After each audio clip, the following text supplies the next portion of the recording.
Good morning, students. Hopefully, you have already completed the previous topics of this chapter that I have told you to do in the last video. So, in this video, we will do the death of a partner, which is the last topic of this chapter. Earlier, it is very much large, but due to the reduction of the syllabus, now this is a very simple as well as the small topic. Let us discuss about it. So first of all, death of a partner, we have to do it because if any partner dies in between a accounting year, we have to do the calculations regarding the profit earned by the partner during that accounting year. Okay, ਜਦੋਂ ਕੋਈ ਵੀ partner ਆਪਣੀ accounting year ਦੇ in between ਦੇ ਵਿੱਚ ਕਿਸੇ ਦੀ death ਹੋ ਜਾਂਦੀ ਆ ਤਾਂ ਆਪਾਂ ਐਕਚੁਅਲੀ ਵੀ ਨੋ ਕਿ ਆਪਾਂ ਜਿੰਨੇ ਵੀ ਅਕਾਊਂਟਸ ਨੇ ਆਪਾਂ ਈਅਰ ਦੇ ਐਂਡ ਦੇ ਵਿੱਚ ਬਣਾਉਣੇ ਆ. So we don't know the actual amount of profit. So to calculate that, we have to do these calculations. Okay. So at that time, we have to pay the share of goodwill of that partner, his share of profit from the beginning of the financial year to the date of the death. Okay. His share of gain or loss on revaluation, his share of accumulated profits and losses of reserves, salary or commission up to date of death, interest on drawings, interest on capital, drawings, advance or loan taken by him. We have to consider all these. Okay. ਜਦੋਂ ਕਿਸੇ partner ਦੀ death ਹੋ ਜਾਂਦੀ ਆ ਤਾਂ ਆਪਾਂ ਨੂੰ ਇਹ ਸਾਰੀਆਂ ਚੀਜ਼ਾਂ ਕੰਸੀਡਰ ਕਰਨੀਆਂ ਪੈਂਦੀਆਂ ਨੇ ਕਿ ਆਪਾਂ ਐਕਚੁਅਲ ਲਾਸਟ ਤੇ ਉਹਨੂੰ ਕਿੰਨੀ ਅਮਾਊਂਟ ਆ ਜਿਹੜੀ ਦੇਣੀ ਆ, ਐਕਚੁਅਲੀ ਦੇਣੀ ਆ, ਜਾਂ ਆਪਾਂ ਉਹਦੇ ਤੋਂ ਕੋਈ ਉਹਦੇ ਜੇ ਲੋਨ ਕੋਈ ਲਿਆ ਹੋਇਆ ਤਾਂ ਆਪਾਂ ਕਿੰਨੀ ਅਮਾਊਂਟ ਡਿਡਕਟ ਕਰਕੇ ਉਹਨੂੰ ਲਾਸਟ ਤੇ ਕਿੰਨੀ ਅਮਾਊਂਟ ਲੈਣੀ ਆ. ਠੀਕ ਹੈ. So we have to prepare this deceased partner capital account. ਠੀਕ ਹੈ. ਸਾਰੀਆਂ ਇਹ ਚੀਜ਼ਾਂ ਨੂੰ ਆਪਾਂ ਕੰਸੀਡਰ ਕਰਕੇ ਆਪਾਂ ਡਿਸੀਜ਼ਡ ਪਾਰਟਨਰ ਕੈਪੀਟਲ ਅਕਾਊਂਟ ਬਣਾਉਂਦੇ ਹਾਂ. ਮੈਂ ਤੁਹਾਨੂੰ ਇਹ ਸਾਰਾ ਤਾਂ ਦੱਸ ਰਹੀ ਹਾਂ ਕਿ ਐਕਚੁਅਲੀ ਆਪਾਂ ਇਹ ਸਾਰਾ ਇੱਦਾਂ ਕਰਦੇ ਸੀਗੇ. ਠੀਕ ਹੈ. ਸਟਿਲ ਤੁਹਾਡਾ ਰਿਡਕਸ਼ਨ ਹੋ ਗਈ ਹੈ ਸਿਲੇਬਸ ਦੇ ਵਿੱਚ, ਜਿਹਦੇ ਵਿੱਚ ਤੁਹਾਡਾ ਸਿਰਫ ਇਹੀ ਪੁਆਇੰਟ ਆ ਕਿ ਤੁਸੀਂ calculation of share of profit from beginning of the financial year to the date of death ਹੈ. ਤੁਹਾਡਾ ਸਿਰਫ ਇਹੀ ਟੌਪਿਕ ਮੈਂ ਤੁਹਾਨੂੰ ਸਿਰਫ ਇੰਨਾ ਤਾਂ ਦੱਸ ਰਹੀ ਹੈ ਕਿ ਬਾਈ ਚਾਂਸ ਜੇ ਤੁਹਾਨੂੰ ਕਿਹਾ ਜਾਂਦਾ to prepare the deceased partners capital account, ਤਾਂ ਜਿਹੜੀਆਂ ਚੀਜ਼ਾਂ ਤੁਹਾਡੇ ਕੋਲ ਅਵੇਲੇਬਲ ਹੋਣਗੀਆਂ ਤਾਂ ਤੁਸੀਂ ਉਹਨੂੰ ਇਹਦੇ ਵਿੱਚ ਪੋਸਟ ਕਰ ਸਕੋ. ਠੀਕ ਹੈ. ਚਲੋ ਜੇ ਤੁਸੀਂ ਕਹਿ ਸਕਦੇ ਹੋ ਕਿ ਤੁਸੀਂ ਸ਼ੇਅਰ ਆਫ ਗੁੱਡਵਿਲ ਵਗੈਰਾ ਆਪਾਂ ਟੌਪਿਕ ਨਹੀਂ ਕਰਨਾ, ਠੀਕ ਹੈ, ਆਪਾਂ ਟੌਪਿਕ ਇਹੀ ਕਰਾਂਗੇ, ਬਟ ਸਟਿਲ ਜਿਹੜੀਆਂ ਚੀਜ਼ਾਂ ਤੁਸੀਂ ਫੰਡਾਮੈਂਟਲ ਚੈਪਟਰਸ ਦੇ ਵਿੱਚ ਕੰਪਲੀਟ ਕੀਤੀਆਂ ਹੋਈਆਂ ਨੇ, like you know very well ਕਿ ਡਰਾਇੰਗਸ ਕਿੱਥੇ ਪੈਂਦੀਆਂ ਨੇ, ਆਪਣੀ ਓਪਨਿੰਗ ਕੈਪੀਟਲ ਕਿੱਥੇ ਪੈਂਦੀ ਆ, ਆਪਾਂ ਓਪਨਿੰਗ ਕੈਪੀਟਲ ਇੱਥੇ ਪਾਉਂਦੇ ਹੁੰਦੇ ਆ, ਡਰਾਇੰਗਸ ਆਪਣੀਆਂ ਇੱਧਰ ਹੁੰਦੀਆਂ ਨੇ, ਇੰਟਰਸਟ ਔਨ ਕੈਪੀਟਲ ਆਪਾਂ ਇੱਧਰਲੀ ਸਾਈਡ 'ਤੇ ਪਾਉਂਦੇ, ਕ੍ਰੈਡਿਟ ਸਾਈਡ ਕਰਦੇ ਆ. ਠੀਕ ਹੈ. ਇੰਟਰਸਟ ਔਨ ਡਰਾਇੰਗਸ ਇੱਧਰ ਆਉਂਦੀਆਂ ਨੇ, ਤਾਂ ਤੁਸੀਂ ਉਹ ਚੀਜ਼ਾਂ ਨੂੰ ਤੁਸੀਂ ਪੋਸਟ ਕਰ ਸਕੋ. Okay, clear. ਸੋ ਬੇਸਿਕਲੀ ਜਿਹੜਾ ਪ੍ਰੋਫਿਟ ਜੋ ਆਪਾਂ ਐਕਚੁਅਲੀ ਕੈਲਕੂਲੇਟ ਹੀ ਨਹੀਂ ਕੀਤਾ, ਆਪਾਂ ਲਾਸਟ 'ਤੇ ਕਰਦੇ ਹੁੰਦੇ ਹਾਂ, ਆਪਾਂ ਉਹ ਈਅਰ ਦੇ ਲਾਸਟ 'ਤੇ ਕੈਲਕੂਲੇਟ ਕਰਦੇ ਆ ਪ੍ਰੋਫਿਟ. ਸੋ ਉਹ ਆਪਣਾ ਕੀ ਹੋਏਗਾ, ਐਸਟੀਮੇਟਡ ਪ੍ਰੋਫਿਟ ਹੋਏਗਾ. ਤਾਂ ਉਹਨੂੰ ਆਪਾਂ ਕੀ ਬੋਲਦੇ ਹਾਂ, P&L suspense account, because that is not the proper profit, that we can't say the actual profit and loss. So that's why we called profit and loss suspense account. Okay. So how we can calculate it and how we can post the journal entries for this. So definitely ਜੇ ਉਹ ਤੁਹਾਨੂੰ ਨਹੀਂ ਕਹਿੰਦੇ ਕਿ P&L partners capital account ਬਣਾਉਣਾ ਹੈ ਤੁਸੀਂ, ਤਾਂ ਜਨਰਲ ਐਂਟਰੀਜ਼ ਤਾਂ ਤੁਸੀਂ ਪੋਸਟ ਕਰਨੀਆਂ ਹੀ ਕਰਨੀਆਂ ਨੇ. ਉਹਦੇ ਕੇਸ ਦੇ ਵਿੱਚ ਤੁਹਾਡੇ ਕੋਲ 2 ਕੇਸਿਸ ਆ ਜਾਂਦੇ ਆ ਕਿ ਜੋ ਤੁਸੀਂ ਜਨਰਲ ਐਂਟਰੀਜ਼ ਪਾਉਣੀਆਂ ਨੇ, ਜੇ ਤੁਹਾਡਾ ਪ੍ਰੋਫਿਟ ਸ਼ੇਅਰਿੰਗ ਰੇਸ਼ੋ ਜੇ ਚੇਂਜ ਹੁੰਦੀ ਆ, ਲਾਈਕ ਜਿੱਦਾਂ ਹੁਣ ਤੁਹਾਨੂੰ ਮੈਂ ਦੱਸਿਆ ਸੀ ਕਿ ਜਦੋਂ ਕੋਈ ਪਾਰਟਨਰ ਰਿਟਾਇਰ ਹੁੰਦਾ ਵਾ, ਠੀਕ ਹੈ, ਜੇ ਆਪਾਂ ਨੂੰ ਕੋਈ ਇਨਫੋਰਮੇਸ਼ਨ ਨਹੀਂ ਦਿੱਤੀ, ਇਹੀ ਦੱਸਿਆ ਹੈ ਕਿ this partner is retiring and old ratio is given. At that time we should consider the remaining ratio, like 3:1 ratio ਆ ਤੇ ਆਪਣੇ ਕੋਲ XYZ ਪਾਰਟਨਰਸ ਨੇ, Z ਰਿਟਾਇਰ ਹੋ ਰਿਹਾ ਤੇ XY ਦੀ ਕੀ ਰਹਿ ਜੂਗੀ ਰੇਸ਼ੋ 3:2. ਠੀਕ ਹੈ. ਐਂਡ ਕੋਈ ਰੇਸ਼ੋ ਚੇਂਜ ਨਹੀਂ ਹੋਈ ਉੱਥੇ. ਠੀਕ ਹੈ. ਤਾਂ ਤੁਹਾਡੇ ਕੋਲ ਆ ਕੇਸ ਲੱਗੇਗਾ when the remain continuing partners ਦੀ ਰੇਸ਼ੋ ਆ ਜਿਹੜੀ ਸੇਮ ਹੋਏਗੀ, ਤਾਂ ਉੱਥੇ ਤੁਹਾਡੇ ਕੋਲ P&L suspense account debit to deceased partners capital account ਕਵਾਂਗੇ ਆਪਾਂ. ਠੀਕ ਹੈ. ਬਟ ਜੇ ਤੁਹਾਡੇ ਕੋਲ ਕੋਈ ਰੇਸ਼ੋ ਚੇਂਜ ਹੋ ਰਹੀ ਆ, like if Z is retiring, like I have given example that 3:1 is the ratio, X, Y, Z are the partners and Z is retiring, ठीक है, Z रिटायर कर गया, ओके, जे उन्होंने कहता कि Z रिटायर कर गया एंड Z का सारा शेयर X ने ले लिया, ठीक है, डेफिनेटली X का शेयर इंक्रीज हो जाएगा, क्लियर, तो हम रेशो तो चेंज होएगी ना, so at that time continuing partners capital account debit to deceased partners capital account, so we have to post this journal entry at that time. If the ratio changes at that time we should post this journal entry continuing, or we can say gaining, definitely ਜਿਹੜੇ partners ਆ ਜਿਹੜੇ continue ਕਰ ਰਹੇ ਆ ਕੁਛ ਨਾ ਕੁਛ ਤਾਂ ਗੇਨ ਕਰਨਗੇ ਹੀ ਨਾ, ਠੀਕ ਹੈ, ਕਿਹੜਾ ਪਾਰਟਨਰ ਗੇਨ ਕਰ ਰਿਹਾ ਤਾਂ ਉਹਨੂੰ ਆਪਾਂ ਡੈਬਿਟ ਕਰ ਦਾਂਗੇ to the deceased partners capital account, clear. जे दोनों नहीं गेन कर रहे, लाइक इतने एक्स गेन कर रहा तो इतने आ जाएगा X capital account debit to Z capital account, फिर वाई ने कुछ नहीं किया, वह रिमेन सेम ही आ, तो उन्होंने आप कंसीडर नहीं करना, क्लियर। सो आप हम शेयर ऑफ प्रॉफिट दो तरह के तरीके करते हैं, we have to calculate the share of profit on the basis of time basis और turnover basis, turnover means sales basis, ठीक है। So I have taken 2 examples from your book, first I have taken the example regarding the time basis, second one is related to the sales basis, ठीक है। So according to the TS Garewal 2018 edition, I have taken the illustration number 46. So according to this illustration they have given Ram, Manohar and Joshi were partners, so 3 partners are there. Joshi died on 28th February 2018, so definitely year is not ended on this, ठीक है। his share of profit from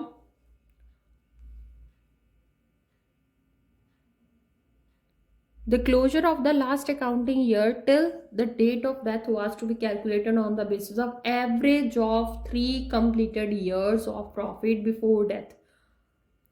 Profits for 2015, 16 and 17 were 8,000, 9,000 and 10,000 respectively. Calculate Joshi's share of profit till his date of death and pass the journal entry, ठीक है। उन्होंने अपन दोनों cases they दिए। ਹੁਣ ਸਭ ਤੋਂ ਪਹਿਲਾਂ ਤੁਸੀਂ ਕੀ ਕਰਨਾ ਹੈ, ਸਭ ਤੋਂ ਪਹਿਲਾਂ ਤੁਸੀਂ ਕਿਹੜੀ ਚੀਜ਼ ਨੂੰ ਅੰਡਰਲਾਈਨ ਕਰਨਾ, you have to put the focus on this, calculated on the basis of average of 3 completed years of profit, ठीक है, on the basis of average of 3 years, 3 years ਦੀ ਆਪਾਂ ਐਵਰੇਜ ਲੈਣੀ ਆ, ਠੀਕ ਹੈ। So this is a time basis, years ਕੀ ਆ, time ਆ, ਟਾਈਮ ਬੇਸਿਸ ਆ, ਤਾਂ ਪਹਿਲਾਂ ਆਪਾਂ 3 ਕੰਪਲੀਟਡ ਈਅਰਸ ਦੀ ਐਵਰੇਜ ਲਈ 8,000, 9,000 ਐਂਡ 10,000 ਆਪਾਂ ਨੂੰ ਦੱਸਿਆ ਹੋਇਆ ਸੀ ਉਹਨਾਂ ਨੇ ਪ੍ਰੋਫਿਟਸ ਨੇ, ਠੀਕ ਹੈ। ਸੋ ਐਵਰੇਜ ਆ ਗਈ ਤੁਹਾਡੇ ਕੋਲ 9,000। ਹੁਣ ਆਪਣੇ ਕੋਲ ਉਹ ਕਿੰਨੇ ਟਾਈਮ ਤੱਕ ਰਿਹਾ, ਹੁਣ ਇੱਕ ਚੀਜ਼ ਦਾ ਕੰਸੀਡਰ ਕਰਨਾ, ਤੁਸੀਂ ਧਿਆਨ ਰੱਖਣਾ ਹੈ ਕਿ ਹੁਣ ਇਹ ਈਅਰ ਆ ਜਿਹੜਾ ਤੁਹਾਡਾ ਕਲੋਜ਼ ਕਦੋਂ ਹੋ ਰਿਹਾ, they haven't mentioned that when the year is closes, you have to put the focus where it is written the years, like they have written 2015, मतलब पूरा 2015 मतलब ये एंड कदों होएगा, 31 दिसंबर में होएगा। if it is written 2014-15 then that means it is ended on the 31st March, because 2014 1st April 2014 to 31st March 2015, that means 2 years are considering there, so at that time it will be closing on 31st March. if it is considering only 1 year, that means it is closes on 31st December. so apna saal kado start ho raha, 1st January no, so 1st January to 28th February, how many months, 2 months, so 9,000 into 2/12, ठीक है। सो 9,000 ਤੁਹਾਡਾ ਕੀ ਸੀਗਾ, average profit ਸੀਗਾ, ਉਹਦਾ time basis ਤੇ ਆਪਾਂ time ਲਗਾਤਾ 2/12, ਇਹ ਆ ਗਿਆ। ਦੈਨ ਹੁਣ ਇਹ ਤੁਹਾਡਾ ਸਾਰੇ ਫਰਮ ਦਾ ਪ੍ਰੋਫਿਟ ਆਇਆ, ਠੀਕ ਹੈ, 2 ਮੰਥਸ ਦਾ ਪ੍ਰੋਫਿਟ ਇੰਨਾ ਆਇਆ, ਤਾਂ ਜੋਸ਼ੀ ਦਾ ਸ਼ੇਅਰ ਕਿੰਨਾ ਸੀਗਾ 1/3, because ratio is not given, so we have to consider 1/3, clear। so Joshi's share of profit is 500, clear। so at that time we have to post the journal entry in the both the cases, so दोनों cases ਦੇ ਵਿੱਚ ਆਪਾਂ journal entries ਆ ਜਿਹੜੀਆਂ post ਕਰਨੀਆਂ ਨੇ। first ਉਹਨਾਂ ਨੇ ਕਿਹਾ there is no change in the profits ratio, ਆਪਣੇ ਕੋਲ ਕੋਈ change ਨਹੀਂ ਹੋਈ ratio ਦੇ ਵਿੱਚ, ठीक है। सो फर्स्ट ये आ गया तो ਤੁਹਾਡੀ ਜਨਰਲ ਐਂਟਰੀ ਆਏਗੀ P&L suspense account debit to Joshi's capital account.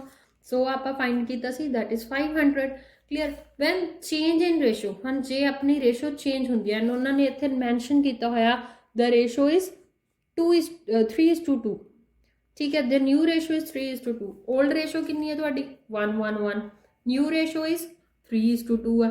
तो ਤੁਹਾਡੇ ਕੋਲ gaining ratio ਦਾ ਫਾਰਮੂਲਾ ਕੀ ਹੁੰਦਾ new ratio minus old ratio, ठीक है। राम ਦਾ ਆ ਗਿਆ 3/5 minus 1/3 that is 4/15 and Manohar ਦਾ ਆ ਗਿਆ 2/5 minus 1/3 that is 1/15।